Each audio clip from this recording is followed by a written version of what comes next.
Спикер парламента Лаша Ашуба приветствует заместителя председателя Государственного собрания Курултая Рустама Ишмухаметова, отметил, что Абхазию и Башкортостан связывают давние теплые дружеские отношения.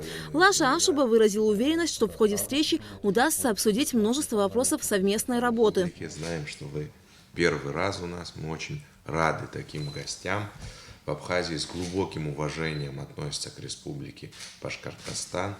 Нас связывают давние очень теплые связи и доверительные отношения. В Абхазии хорошо помнят те послевоенные времена и тех, кто одними из первых протянул руку помощи нашей республике. И мы это очень ценим и никогда не забываем и не забудем.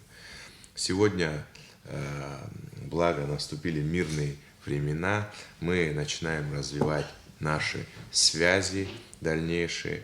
Подтверждением дополнительным этому служит визит максимально представительной делегации из вашей республики, нашей солнечной Абхазии. Мы очень рады нашей сегодняшней встрече. Я уверен в том, что и наше парламентское измерение поможет укреплять взаимоотношения между нами. Добро пожаловать! Заместитель председателя Государственного собрания Курултая Рустам Ишмухаметов подчеркнул, что Государственное собрание Курултай Республики Башкортостан уделяет большое внимание развитию межпарламентских связей с другими странами и регионами. В межпарламентском взаимодействии появятся новые направления нашей работы. В целом, в экономическом плане, органы исполнительной власти, правительство, министерство, бизнес-сообщество, в сфере туризма, я знаю, есть определенные наработки. Я думаю, что в этом плане у нас есть перспектива такого взаимодействия, плоды. Ну а мы, депутаты, люди, которых выбрал народ, мы, представляя свой народ, конечно, осуществляем и парламентский контроль, и реализуем, принимаем законы, контролируем их исполнение. Но в то же время сегодня в современном обществе от депутатов разных уровней ожидания все больше и больше нарастают.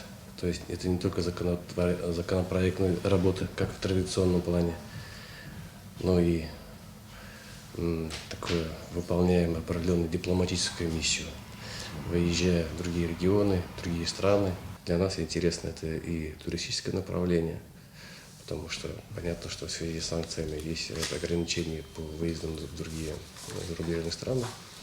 Есть, конечно, и локация, и море для наших граждан наиболее. Да и вообще Абхазия всегда считалась еще с советских времен своего рода мечтой, куда родители ездили, санатории, отели. Да. Общесоветская здравница. Очень большая ностальгия. Я думаю, ощущение, что наш народ, наверное, где-то в чем-то и соскучился по Абхазии. Я надеюсь, что перспективы нашего взаимодействия, они будут только положительные.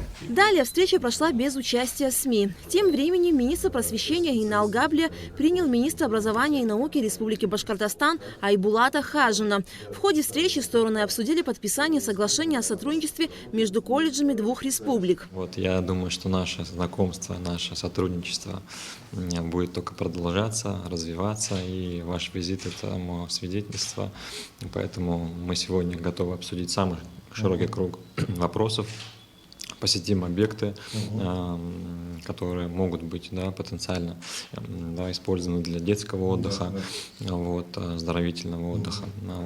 Обсудим взаимодействие наших колледжей. Мы готовы ответить на все вопросы, предложить свои идеи, выслушать ваши и, конечно же, начать взаимодействие, чтобы это не осталось на словах, а перешло плавно к делу. Министр образования и науки Республики Башкортостан Айбулат Хажин отметил, что планов и идей для совместного сотрудничества много. К примеру, организация отдыха детей из Башкортостана в Абхазии. На самом деле планов у нас очень много. Мы с интересными идеями приехали. Это и отдых, оздоровление наших ребятишек, потому что, я знаю, у вас вода чище, чем в Адлере. Детям, конечно, будет, наверное, более комфортно здесь отдыхать. Я думаю, вот сегодня-завтра мы с вами посмотрим помещение, здание, сооружений, которые можно было бы использовать в рамках летней оздоровительной кампании. Охват у нас большой, 96% у нас не меньше детей летней оздоровительной кампании школьного возраста. Я говорил вам вчера, 519 тысяч у нас школьников Поэтому охват порядка 500 тысяч детей. Конечно, лагерный фонд у нас большой, но все равно не хватает. Все равно не хватает 90, если быть точным, 94, по-моему, у нас загородных лагеря. Мы, конечно, строим еще. Вот в этом году 6 лагерей мы строим. Но они уже вот современные стандарты, то есть кампусного типа, где по двое ребятишек в комнате живут. Делегация Республики Башкортостан с официальным визитом будет находиться в Абхазии до 2 апреля. Алика Трапш, Алексей Гухава, Алексей Баструков, Абхазское телевидение.